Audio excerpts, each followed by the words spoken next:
जोजो टीवी। खट्टे अंगूर। एक लोमड़ी थी जिसका नाम था सोना। वो जंगल में रहती थी। एक बार गर्मियों के दिनों में कुछ दिन तक उसे कुछ भी अच्छा खाने के लिए नहीं मिला। वह भूखी प्यासी परेशान गर्मियों के दिनों में इधर उधर घूम रही थी। वह बीमार थी, इसीलिए शिकार भी नहीं कर पा रही थी, क्योंकि कई दिन से उसे अच्छा भोजन जो नहीं मिला था। भूख के मारे मुझसे चला भी नहीं जा रहा। कुछ भी खाने को मिल जाए, अब तो वही बहुत है। थोड़ा बहुत कुछ खाऊंगी तभी आगे बढ़ पाऊंगी। बहुत भूख लगी है, हे भगवान मेरी मदद करो। तभी उसकी नजर एक पेड़ पर पड़ी। पेड़ पर कुछ फल लगे थे। उसने उछक कर देखा। बहुत ध्यान से देखने पर उसे दिखा कि पेड़ पर मीठे मीठे अंगूरों के गुच्छे लगे हुए हैं। वह पेड़ के नजदीक गई। उसने नजदीक जाकर देखा तो अंगूर बहुत ऊपर लगे हुए थे। दूर से तो वो बहुत नीचे दिखाई पड़ रहे थे। अंगूर तो काफी ऊपर लग रहे हैं, पर मुझे तो बहुत भूख लगी है। जान तो है नहीं शरीर में। कोशिश करती हूँ, अभी तो जवान हूँ, बूढ़ी थोड़ी हो गई हूँ कि एक छलांग लगाकर इन सारे अंगूरों को खा जाऊंगी। लोमड़ी ने झट से एक ही छलांग में अंगूर लेने की कोशिश की, पर वह नाकामयाब रही। तेजी से नीचे गिर पड़ी। बार बार कोशिश करने पर भी लोमड़ी के हाथ अंगूर नहीं आए, क्योंकि वे बहुत ऊपर थे। जब भी लोमड़ी छलांग लगाती, उसके हाथ कुछ नहीं लगता, खाली हाथ उसे नीचे गिरना पड़ता। जब बार बार ऐसा होता चला गया तो बेचारी लोमड़ी ने हार मान ली और कहा, ये अंगूर तो मुझे वैसे भी दूर से खट्टे ही लग रहे हैं, इन्हें जाने ही देती हूँ। खट्टे अंगूर खा के क्या फायदा, मैं तो देखते ही समझ गई थी ये खट्टे हैं। लोमड़ी खाली हाथ वहाँ से आगे बढ़ गई खाने की तलाश में, पर वह लगातार यही कहती रही कि ये अंगूर खट्टे थे। सोने का मगरमच्छ का अंडा। तालाब में बड़े बड़े मगरमच्छ रहा करते थे। उसी तालाब में एक जल परी भी रहा करती थी। मगरमच्छ जल परियों का हमेशा ख्याल रखते थे, कभी उन्हें कोई परेशानी नहीं होने देते थे। साथ ही परियां भी इस बात का बहुत ध्यान रखती थीं कि कभी भी उनके कारण किसी भी मगरमच्छ को कोई परेशानी ना हो। एक दिन एक छोटा मगरमच्छ अपनी माँ के साथ बैठा हुआ था। उसकी माँ अंडे दे रही थी, लेकिन माँ बहुत उदास थी। बच्चे ने अपनी माँ से पूछा, माँ क्या बात है, तुम बहुत परेशान हो? इन अंडों से मेरे छोटे भाई बहन आने वाले हैं ना बाहर। गर्भवती माँ अपने बेटे से कहती है, हाँ बेटा, तू बिल्कुल ठीक कहता है, लेकिन मेरी चिंता दिन प्रतिदिन बढ़ती ही जा रही है। इस जंगल में आए दिन ऐसी बहुत बुरी बुरी वारदातें होती हैं। कहीं किसी ने हमारे अंडे चुरा लिए, तोड़ दिए या उन पर हमला कर दिया तो क्या होगा? मुझे बहुत डर खाए जा रहा है। न धरती पर रह पा रही हूँ, न पानी में। अब तो भगवान ही कोई चमत्कार दिखाए। मैं अपने बच्चों को इस तरह हमेशा नहीं खो सकती। पिछली 2 बार से मेरे अंडे हमेशा किसी न किसी वारदात का शिकार होते आए हैं। माँ बेटे की ये बात जल में रहने वाली परी सुन लेती है। परी तुरंत बाहर आती है और मगरमच्छ की माँ से कहती है, अरे अरे, इतनी बड़ी बात और तुमने मुझे नहीं बताई? ये कब हुआ? ये कैसे हुआ? हम परियों के इस जल में रहते हुए तुम लोगों के साथ कुछ भी छल नहीं हो सकता। तुम्हें बिल्कुल भी चिंता करने की जरूरत नहीं है बहन।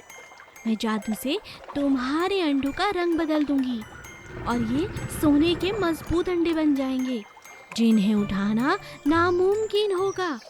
और जैसे ही इनका समय आएगा, ये अंडों से बच्चे बाहर निकल आएंगे, और वो भी बिल्कुल सुरक्षित। क्या ऐसा हो सकता है? क्या तुम्हारे पास ऐसा जादू है परी?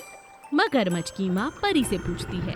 तब परी जवाब देती है, हाँ हाँ बिल्कुल, अगर पहले बताया होता तो 2 बार जो बुरा अनुभव तुम्हारे साथ हुआ है वो भी ना होता।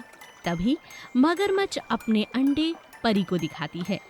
परी अपनी छड़ी घुमाती है और अंडे सुनहरे रंग के हो जाते हैं और वो इतने भारी हो जाते हैं कि उन्हें उठाना नामुमकिन था।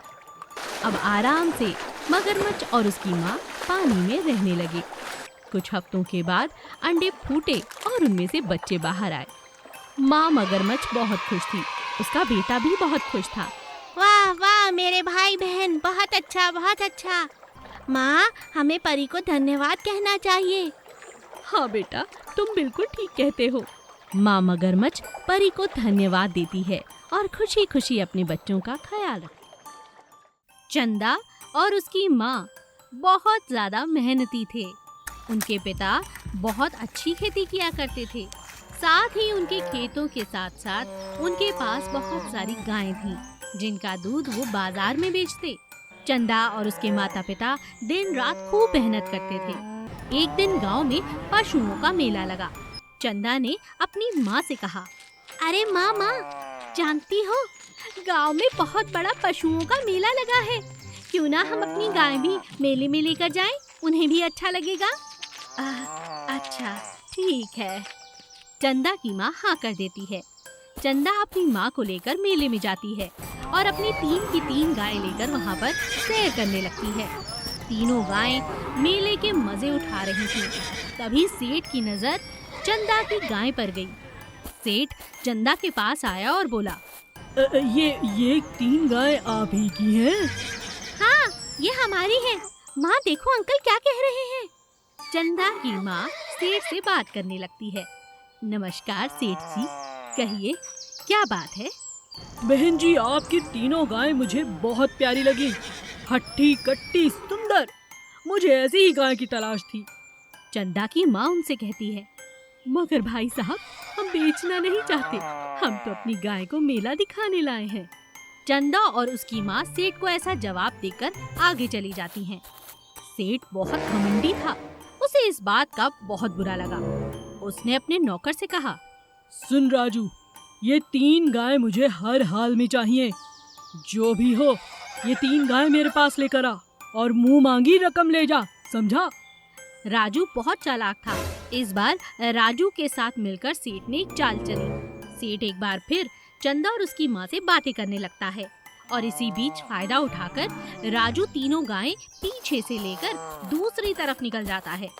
बातों में पड़ जाने के कारण चंदा और उसकी माँ का ख्याल इधर उधर चला गया था।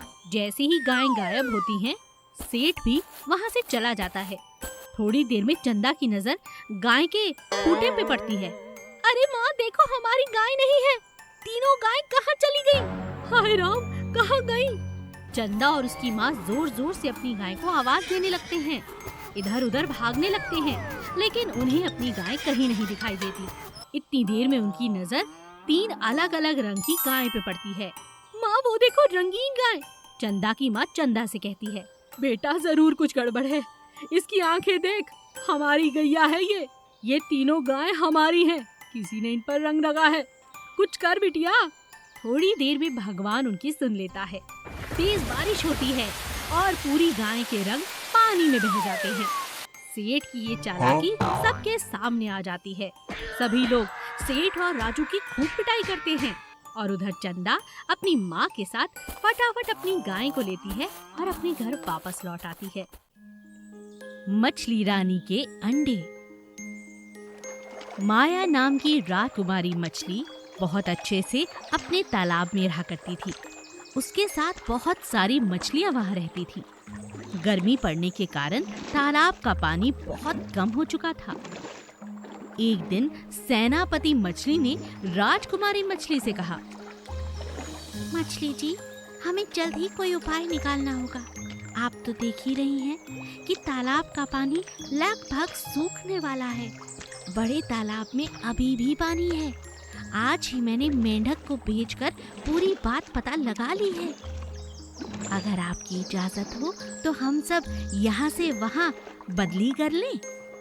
राजकुमारी मछली उदास मुंह लेकर बैठ जाती है। सेनापति मछली उससे दोबारा पूछती है, क्या बात है मछली रानी, आप उदास लग रही हैं। शायद तुम भूल रही हो सेनापति मछली, मेरे छोटे छोटे अंडे हैं। इन अंडों को लेकर अगर मैंने बदली की तो ये मर जाएंगे। मैं क्षमा चाहती हूँ महारानी। कोई बात नहीं, लेकिन हाँ, तुम सबकी सुरक्षा भी मेरा कर्तव्य है। मेरा आदेश है कि सभी मछलियों को लेकर यहाँ से चली जाओ। जितने मेंढक हैं उन्हें भी ले जाओ और बड़े तालाब में रहना शुरू कर दो, इससे पहले कि तुम सबकी जान मुश्किल में आ जाए। मगर आप? मैं अपने अंडों के साथ यहीं रहूंगी। ज्यादा दिनों की बात नहीं, बस 1 हफ्ते में मेरे अंडों से मछलियां बाहर आएंगी और फिर मैं भी बड़े तालाब में आ जाऊंगी। सेनापति मछली महारानी की बात मानकर बड़े तालाब में बाकी मछलियों के साथ चली जाती है। उसके साथ कुछ मेंढक भी जाने लगते हैं, लेकिन एक मेंढक कहता है, रुकिए रुकिए, मैं तो यहीं रहने वाला हूँ। मैं महारानी को छोड़कर नहीं जाऊंगा। मेरा दोस्त हाथी है, उसे कहकर रोज यहाँ पर थोड़ा थोड़ा पानी डलवाऊंगा ताकि आप जिंदा रह सके महारानी जी। क्या कहा? तुम्हें मेरी इतनी चिंता है? हाँ हाँ, क्यों नहीं। अभी जाता हूँ अपने दोस्त के पास। मेंढक अपने दोस्त हाथी के पास जाता है और हाथी अपनी सूंड में पानी भरकर तालाब में रोज डालने लगता है। कुछ ही दिनों में मछली के अंडों से मछलियां बाहर आ जाती हैं और फिर सभी मछलियां एक तालाब से दूसरे तालाब में बदली कर लेती हैं। जाते हुए महारानी मछली मेंढक को अपने साथ ले जाती है और उससे कहती है, तुम्हारा और तुम्हारे दोस्त का बहुत बहुत धन्यवाद। तुम्हारे कारण ही मैं अपने अंडों से मछलियों को बाहर निकाल पाई हूँ। कभी तुम्हारा एहसान नहीं भूलूंगी। चलो अब नए तालाब में चलते हैं। चलिए चलिए।